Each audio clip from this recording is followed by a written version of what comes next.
Hello everyone. For this lesson, we're going to focus on how you're going to record your data in a table for a particular practical session.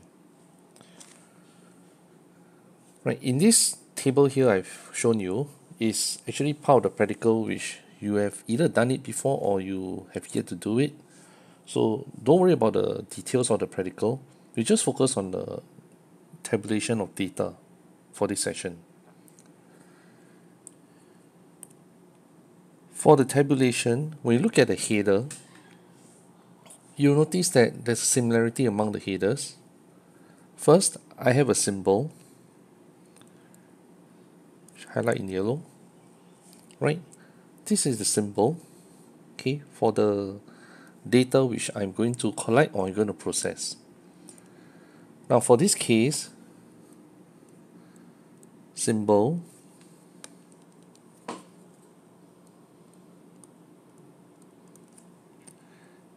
and this is another symbol,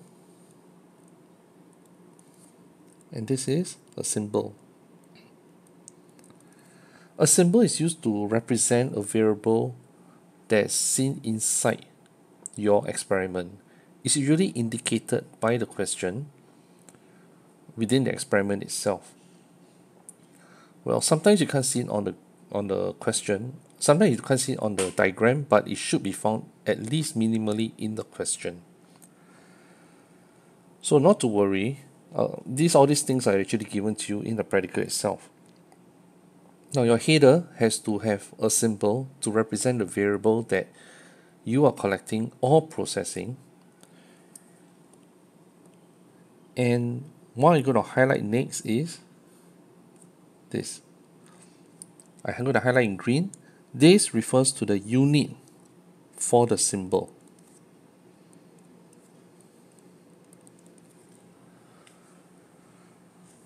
Many of these variables that are collected have some form of measurement, and therefore they have they have units.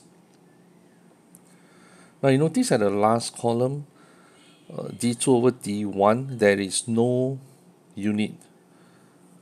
That's because d2 is actually a length and d1 is also actually another length. So d2 is a length and d1 is another length. So when you take length divided by length, you actually have cm over cm. When you cancel out, there's no more unit. Therefore, d2 over d1 does not have a unit. And unlike other subjects where you record your data horizontally, for science, we record our data vertically downwards. That's why you have all the table drawn in this fashion. You record data downwards because during the practical itself, you will need to observe a trend in the data as an indication of whether your experimental readings are, well, in a way, right or wrong. Right? You won't know whether it's exactly correct, but at least you can observe a trend. So that means what I'm trying to say is that your data should not be randomly jumping all over the place. That it should follow a trend.